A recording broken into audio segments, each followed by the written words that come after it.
Hello, brothers and sisters. I love you guys. I had to work today. I wasn't able to make it to church today, so I wanted to be able to at least do a lesson with you guys today.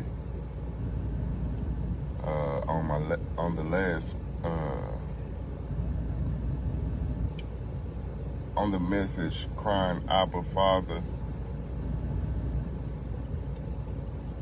which is a soul crying out to be saved. That's what God is looking for. He is looking for souls crying out to be saved.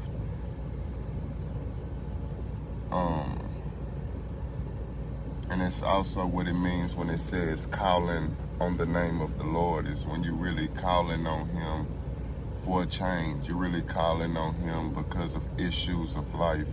You're really calling on the name of the Lord out of necessity, out of a need, out of a desire, out of a will for Him to perform, out of a necessity that you need a power outside of yourself to step in to help you straighten out your life.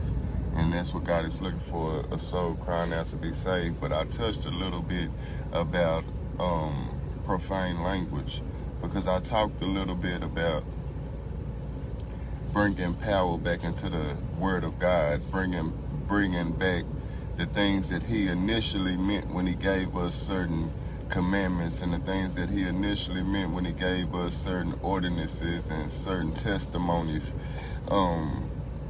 and bringing the power back to those things. So I talked a little bit about profane language, and I want to start there today, because it's a very important thing that we don't shun profane language.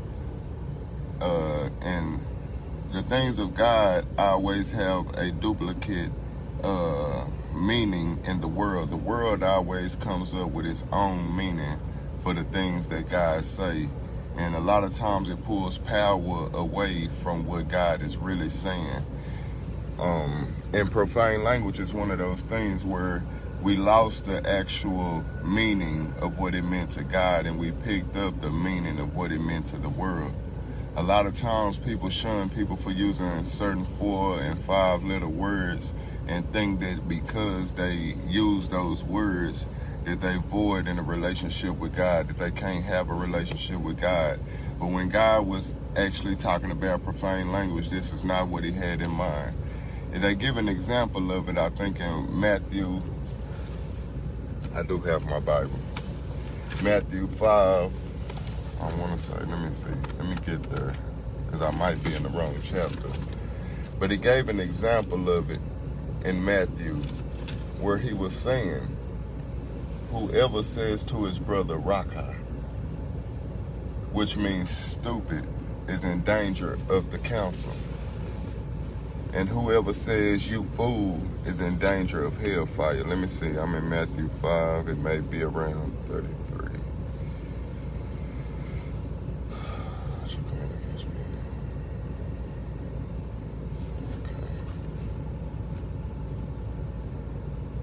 But in this, it talks about calling someone stupid. That's true profane language. It's about what it does to the person or the subject that you use it to. It says man is the center of God's love. All of the things that you could physically see, God created them for man. So man is the center of God's love. And anytime God spoke to us, what was in His heart for us was love. So the things that He tell us are things that He tell us because He love us. So how we treat other people matters to God, because they are also made in God's image. And when you call somebody stupid, you close them into a box. You start to build walls in their mind, things that they feel that they can't escape. And that goes against the will of God, because He wants us to believe that all things are possible through Him. And that's what God says. So anytime you call someone stupid, and you're steady telling people, you so stupid, in their mind, they start to feel like they can't step outside of that. They can't go from being stupid to being smart. And that mind state attaches to them for a long haul. Years later, they say, well, you know, I'm not real smart. I'm not the smartest. This becomes, it build walls. You put them in a room where God is not able to access them, because through Christ, all things are possible. With God, you can step out of someone's statistic about you. When you call somebody a fool, that's somebody that don't have a relationship with God. That's somebody that don't represent God. You try to tell them that they can't belong to God, and in their mind, people start to close themselves up to feel like God will never love me.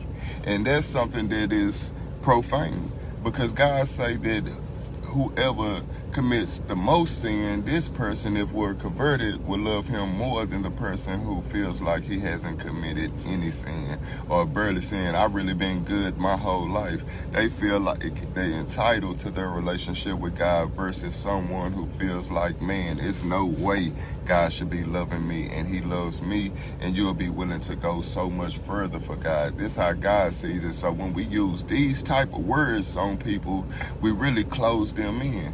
Because, you know, that's really the problem also with, you know, your zodiac signs and these type of things, is because these zodiac signs, when you read what they tell you about them, they tell you this is you because you were born in this month, and you feel like all of these attributes are attached to you and you can't escape it, when through God, anything that it says is a weakness because you were born in February, God can turn that into a strength. God is always a determining factor. When we use certain type of profane words, or when we enter those type of things, we close God off as to being able to have access to us and create change and make us better and strengthen us in areas where we are weak, because we feel like it's just because I'm a counselor that I'm like this. I can't do nothing about it. I didn't make myself. So you close yourself off, and when you use profane words on language, you close them off from God and make them feel like God is inaccessible. And this thing is a great sin before God. He say so much that you could be in danger of judgment. And okay, Matthew 5:22 it say, but I say unto you that whosoever is angry with his brother without a cause shall be in danger of judgment. Because we all got to be there on the day of judgment.